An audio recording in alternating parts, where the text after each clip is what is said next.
My name is Raven Calloway. I'm 32 years old, a decorated staff sergeant with 15 years in special operations, 3 deployments in the Middle East, 2 commendations for missions no one talks about, and neither do I. I speak 4 languages fluently, but the one I mastered best is silence. That morning, the range burned under a brutal sun, thick with heat, ego, and competition. It was a joint training rotation.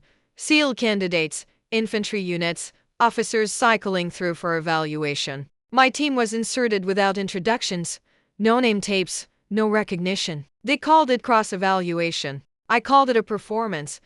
I wore a plain standard-issue t-shirt and combat pants. No insignia, no rank displayed. Nothing about me demanded attention except that my name sat last on the roster, Calloway. When it was read aloud, a few heads lifted. One of them was my father. He hadn't seen me in 5 years, not since the day I enlisted. Lowly soldier, he muttered, loud enough for others to hear. Couldn't even make it through language course. That wasn't true. I chose to walk away, but truth was never what mattered to him. Control was. The younger guys picked up on his tone and laughed along, thinking it was fair game. Someone even joked they should let me shoot for fun. I said nothing. I didn't argue, didn't correct. I just walked to the lane farthest from the rest, lane 7. Unclaimed, isolated just the way I liked it. I placed the M24 on the bench. It wasn't just any rifle, it was the one I'd used in Aleppo, a city that remembered blood and sand better than any archive. My fingers slid over the metal like greeting an old friend. The first 3 shots cracked tight, centered one hole. I felt the air change. The next 5 dead center, no variance. My breath stayed calm, rhythm set. By the time the 10th round was done, no one was speaking. 20 rounds later, the record that had stood at this range for 23 years, set by a Marine sniper named McNulty, was broken by a woman whose father still called her a disappointment. When I finished, I lowered the rifle gently and rolled up my left sleeve. Not for show, but because sweat itched beneath the ink.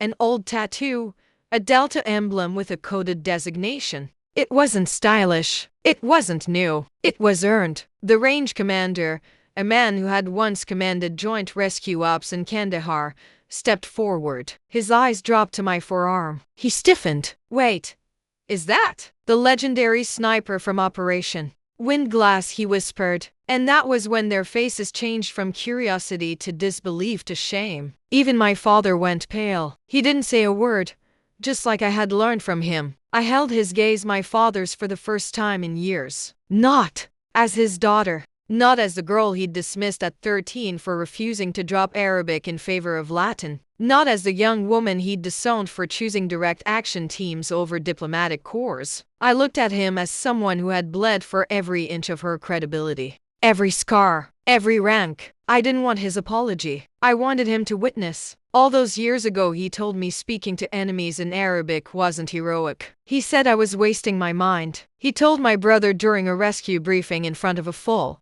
room that real soldiers don't talk. They pull triggers, but I had done both. And when the time came, 12 SEALs men who knew me only from the legend of my aim stood and turned toward me before the brass did. During my last promotion, they faced me, not the flag. And my father, he sat in the audience and watched it happen, without saying a single word. That was his way of admitting he had been wrong by not trying to spin it. For once he stayed silent, and silence from a man like him was louder than any speech. Back at the range, no one approached me at first. They were still adjusting to the weight of what they'd just seen. But their silence wasn't mocking anymore. It was reverent. The same young man who'd joked about letting me shoot for fun turned to his buddy and whispered, "Did you see that grouping?" His friend replied, "That wasn't just skill, that was discipline." And they were right. This wasn't luck. This wasn't some fluke. This was earned, inch by inch, failure by failure, not despite the silence, but because of it. As I packed up my gear, my father finally took a few steps in my direction. He didn't say much.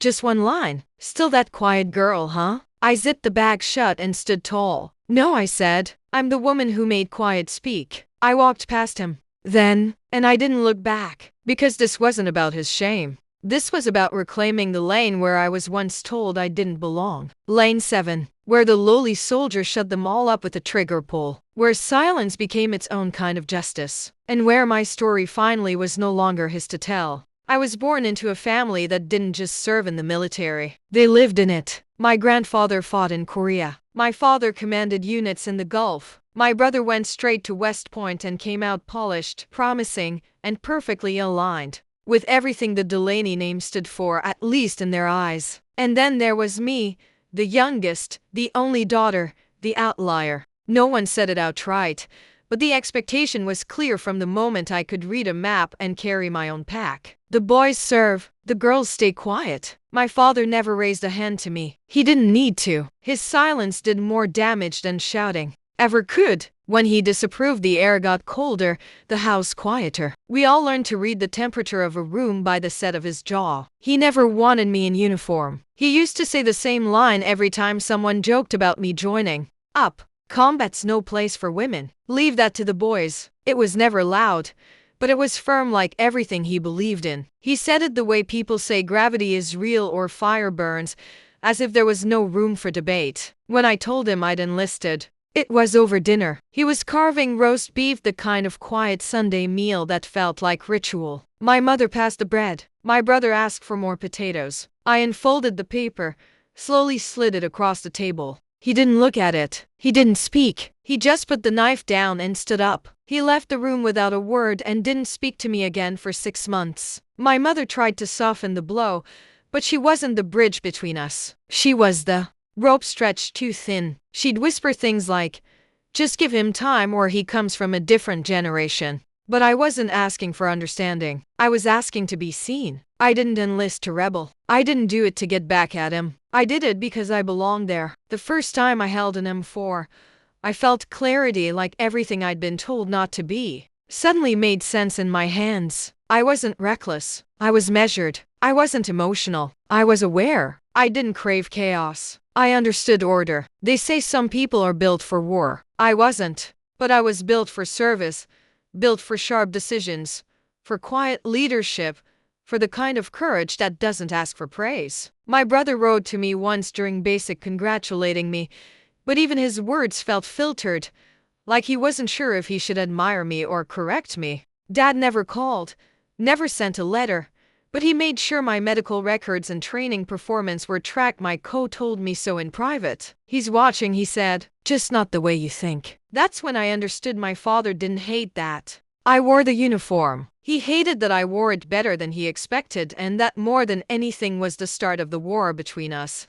Not a war of bullets, but of bloodlines and expectations, and the sound of a daughter refusing to stay small. My brother Alex was the golden boy. He never had to fight for attention. It was given to him before he even asked. He was taller, louder, charming in that predictable way. Officers tend to be always crisp, always polished, always smiling at the right moments. He graduated from West Point with honors, top 10 in his class, got fast-tracked into infantry command, featured in recruitment brochures, and praised at family dinners even when he wasn't home. My father called him a born leader, like the rest of us were just shadows cast by his shine. And then there was me. I wasn't quiet because I had nothing to say. I was quiet because no one was listening. When I enlisted, I started in logistics, packing crates, managing supplies, hauling gear in places most people couldn't find on a map. It wasn't glamorous, and it definitely wasn't respected. But it taught me 2 things that would shape everything else: precision and patience. I knew every serial number on every rifle I loaded. I learned to memorize terrain routes by heart, not because someone told me to, but because I hated the feeling of being underestimated. Eventually, I put in for a transfer infantry. My co tried to talk me out of it. "You've got a brain," he said. "No need to go where the bullets fly." But I wasn't afraid of bullets. I was afraid of getting stuck behind someone else's legacy. So I moved forward. Infantry taught me how to endure. It stripped everything unnecessary down to grit and instincts. I ran farther than I thought I could, fought harder than I thought I had to, and after a year I volunteered for something more: special operations selection. That's where the noise stopped, not because it got easier, but because the ones who doubted me stopped keeping up. There's no room for bravado in the middle of a 12-mile ruck march under full weight. No time for ego when you're blindfolded, disoriented, and being screamed at in 3 languages. You either perform or you go home. I didn't go home. They called me the quiet one. That was my nickname in training. Some even thought I didn't speak English. I never corrected them. What was the point? Over time, stories began to spread. A woman who could outshoot the instructors, who never raised her voice, who never missed a mark in urban navigation, who never failed a field scenario, not once. They didn't know my name, but they told my story. I became a rumor, a ghost in regulation boots. Some said I'd been deployed undercover in Yemen. Others whispered I'd broken up a weapons ring without ever firing a shot. None of that was accurate. But I didn't stop them. I didn't need credit. I just needed distance. Because legends are safer when they don't wear name tags. I never chased recognition. I chased standards mine. And in every mile, I ran every corridor I cleared. I wasn't just proving something to the army. I was building a different version of myself. One they couldn't reduce to emotional or ambitious or stubborn. I was still Faye Delaney, but now I was a story they couldn't trace back to my family tree. Not even my brother could rewrite that. The moment I saw the schedule, I knew what it meant. Joint live fire rotation at the old training grounds near Fort Dalton, the same place where my father had served as a weapons instructor for nearly a decade. The place where his name was still mentioned with reverence by senior staff and sideways glances from the younger ones. The range was practically his second home. So when I saw it on the orders, I knew he'd be there. Not might, would. And I didn't flinch. 5 years ago, I would have found a way out, transferred duty, pulled a deployment card, volunteered for a satellite team, just to avoid being in the same zip code. But not now. Not after everything I had built on my own. It was time. Not for confrontation. Not for revenge. Just clarity. I wasn't the same woman he last saw in uniform. And I didn't need to prove that to him. I just needed him to see it, even if he never said a word. The morning of the exercise, I packed light. 1 bag, standard gear. My own M24, the one that had been with me since Syria. Most people brought whatever the armory issued that week. I preferred what was tested, trusted, battle-worn. I rolled up my left sleeve just enough to let the tattoo breathe. I didn't hide it anymore. It wasn't about pride. It was about ownership. That tattoo had been earned, not gifted, not inherited. A symbol inked in sweat and silence after 19 days in the field, without radio contact guiding civilians through enemy terrain under sniper cover I had to provide alone. No ceremony, just a needle and a corporal who owed me his life. The drive to Fort Dalton was quiet. Familiar terrain rolled past the window, pine gravel roads, chain link fences lined with faded flags. I remembered walking here as a child, trailing behind my father on family days,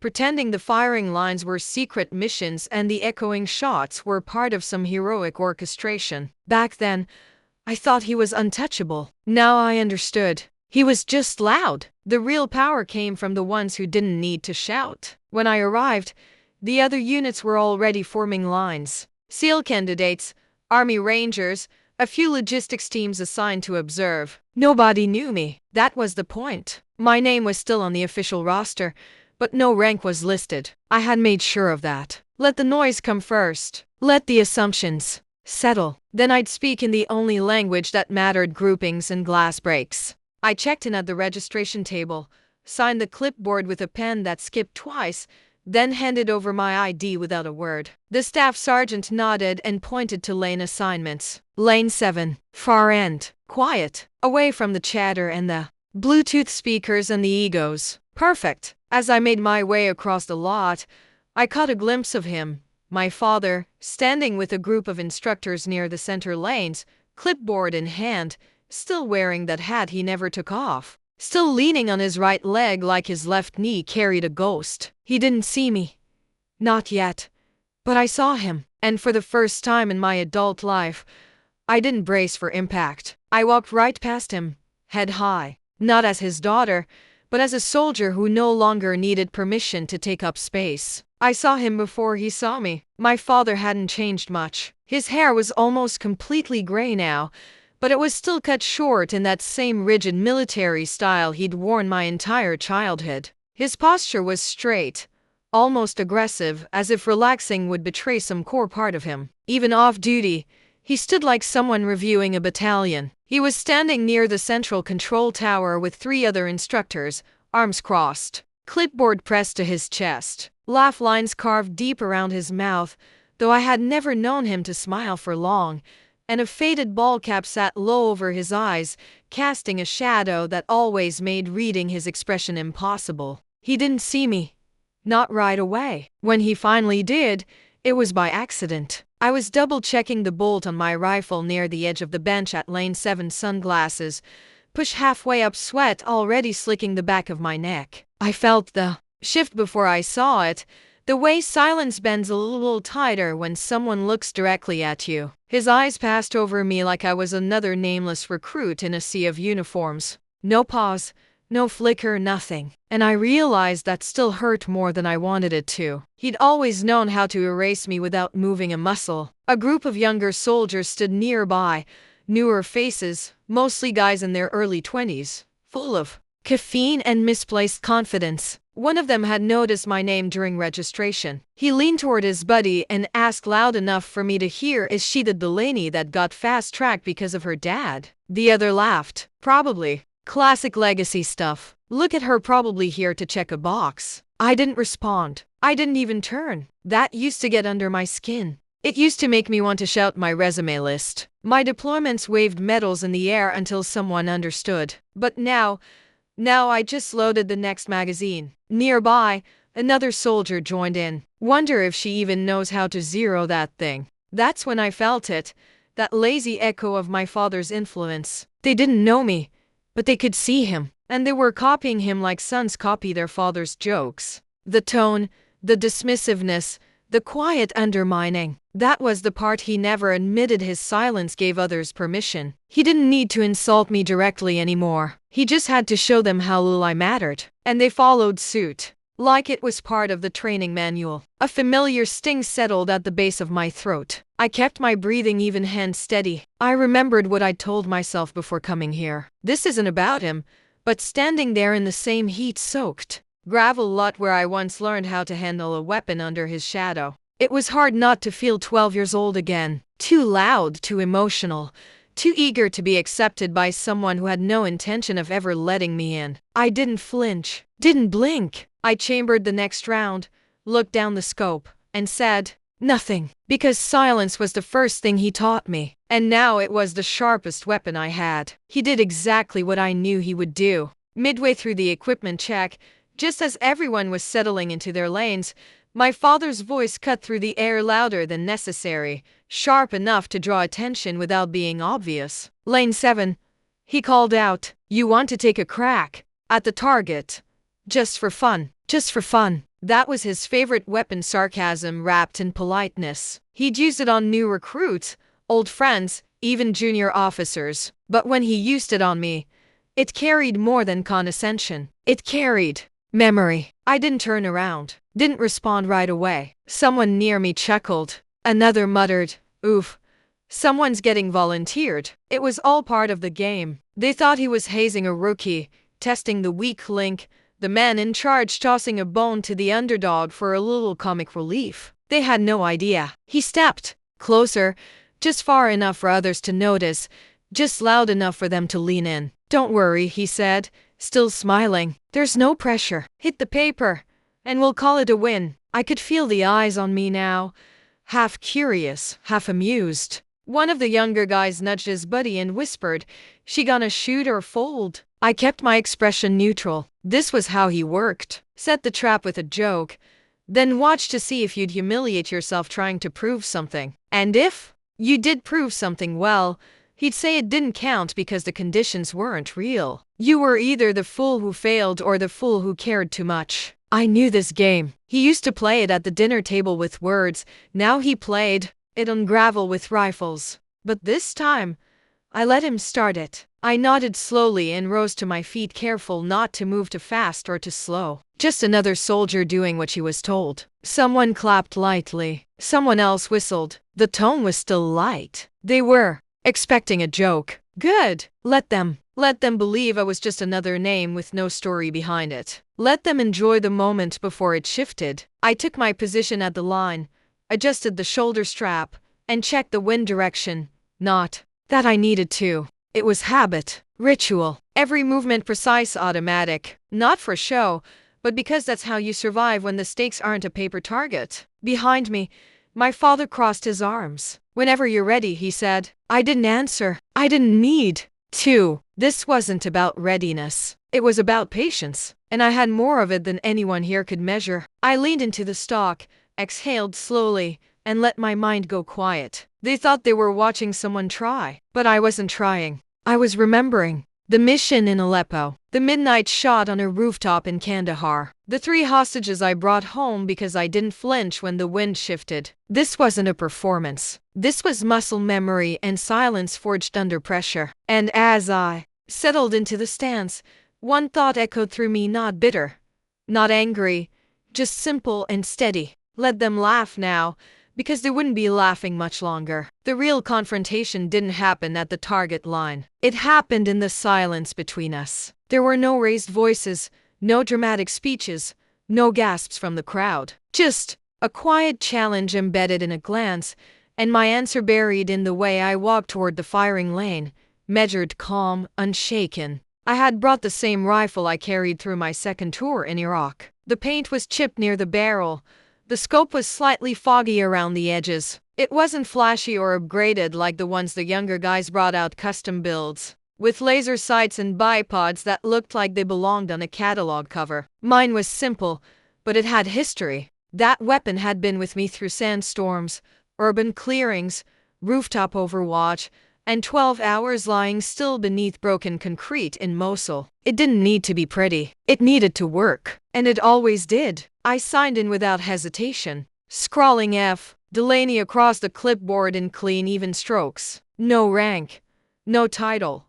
Just a name they had tried to forget, and the one I had worked so hard to reclaim on my own terms. The staff sergeant at the table raised an eyebrow as he glanced at my ID, then back at the roster. "Delaney, any relation?" I just nodded once. "Yeah," I said. "Something like that." I moved past him before he could ask more. Lane 7, far enough from the others that no one could crowd me. No distractions, no noise, just the wind, the heat, and the weight of something much heavier than the weapon in my hands. As I unpacked the rifle and laid it gently across the bench, I didn't look toward the instructor's stand, but I could feel him watching. I knew his posture. I knew the way his arms folded across his chest when he wanted to seem impartial but was anything but. I knew the little smirk he gave when he expected someone to fail. But this wasn't about failure. It was about control, and the fact that this was the one part of me he never had control over. He taught me how to shoot, yes, but he never taught me how to own it. That part came later in places where his name couldn't protect me and his reputation didn't matter. I adjusted my scope, loaded one round, checked wind speed again out of habit more than need. Then I exhaled. The air was thick with expectation. Most of the guys behind me were still joking, probably figuring they'd get a good laugh before lunch. They didn't know what was coming. I wasn't here to impress them. I wasn't here to prove anything to a room full of voices trying to sound important. I was here because this was the one place, this exact moment, where my father couldn't interrupt me. He couldn't correct me. He couldn't talk over me. He couldn't change the outcome. The paper target downrange didn't care about bloodlines or legacy. It didn't care about old grudges or whispered jokes. It only measured one thing: truth. And when the shot finally rang out sharp and precise, it was the cleanest sound I had ever heard. Not just because of the accuracy, but because for the first time in my life, I knew I was fully, undeniably seen. The moment the final shot landed, everything went still. It wasn't just quiet. It was suspended, like the air had been holding its breath and didn't quite know how to exhale. I lowered the rifle, slowly placed it back on the bench, and stood up, not quickly, not triumphantly, just purposefully. I didn't look around. I didn't need to. I already knew. The target retrieval system slid the paper forward, and there it was. 30 shots, clean, surgical, stacked tighter than any grouping most of them would ever see in their lives. The center was obliterated. There was nothing left of the bullseye but shredded fiber. Someone let out a soft curse under their breath. Then another voice younger cracked a joke, half laugh, half disbelief. Did she just beat McNulty's record? No one answered, because the truth was hanging in the air too heavily now to make room for humor. I stepped back from the line, peeled off my gloves, and rolled up my left sleeve. Not deliberately, not dramatically, but just enough to let my skin breathe. The heat was rising, and the sweat along my forearm clung to the ink like it always did. And that's when I felt it, eyes locking onto me, not casual, not curious, aware. A man stepped forward from the shaded group near the tower, older, silver-haired, still fit in that slow-burning kind of way. His uniform was sharp. Rank bars glittered faintly. He wasn't just anyone. You could tell from how others instinctively shifted when he moved. Colonel Braddock. I hadn't seen him in years, but I recognized his gait instantly. He didn't walk toward me so much as drift, focused, deliberate. His gaze dropped to my arm and froze. He stared for a second too long. Not because he didn't recognize it, but because he did. The ink on my skin wasn't pretty. It wasn't new. It wasn't meant for admiration. It was the Recon Delta sniper insignia, hand-inked, earned in silence, after completing one of the most grueling joint certification operations in the field. Only 8 of us passed that course the year I did. 3 are no longer alive. You don't get that tattoo in a shop. You don't talk about it. You don't ask for permission to wear it. You survive. And then someone gives it to you. The colonel blinked. You're her, he said quietly. That was all. Just 2 words. Half a question. But the disbelief in his tone told me exactly what he thought he knew and what he never expected to see, standing in front of him. I nodded once. No smile. No acknowledgement beyond the necessary. Let him carry the rest of that weight himself. Behind him, a few more officers had gathered, following his eyes like predators sensing a shift in the herd. One of them gasped softly. Another stepped forward, squinting at the ink like it might change under scrutiny, but it didn't. It was real, permanent. I could see it on their faces now, the math they were trying to do in their heads, the stories they'd heard in passing. The rumors about a female sniper with impossible precision who never left a signature, never filed for recognition, and never showed up in award ceremonies. They thought it was a myth, until now. I didn't offer clarification, because in that moment, my silence said everything. I stepped off the firing line. No one said a word. The same young soldiers who had laughed earlier, who'd cracked jokes about legacy kids and paper shooters, now stared at the gravel, like it held answers they couldn't find in their rifles. They didn't make eye contact. They didn't offer comments. They didn't need to. Their silence was enough. I walked past them without changing pace. Not slow, not proud, just steady, measured, like the cadence of breath between trigger squeezes. The space where doubt used to live now filled with certainty. I didn't need applause. I didn't need their nods or whispered validation behind cupped hands. I didn't need them to say they were wrong, because they already knew the real shift wasn't in them, it was in him. I didn't look at my father, not at first, but I could feel his attention trailing me like smoke, acrid, dense, impossible to ignore. The kind that follows you even when you leave the fire behind. I knew that feeling. I'd lived with it my entire life. He stood rigid, arms folded, but not in command this time. There was no confidence in the way his shoulders squared off. No ease in the way he scanned the range. He was too still. The kind of stillness that isn't control but containment, like a dam trying to hold back a flood. He hadn't expected this. Not the record, not the tattoo, and definitely not the silence that followed. For years he had built his world on authority, rank, discipline, rules he wrote without room for dissent. Everything he believed about power came down to control, and I had slipped outside of it.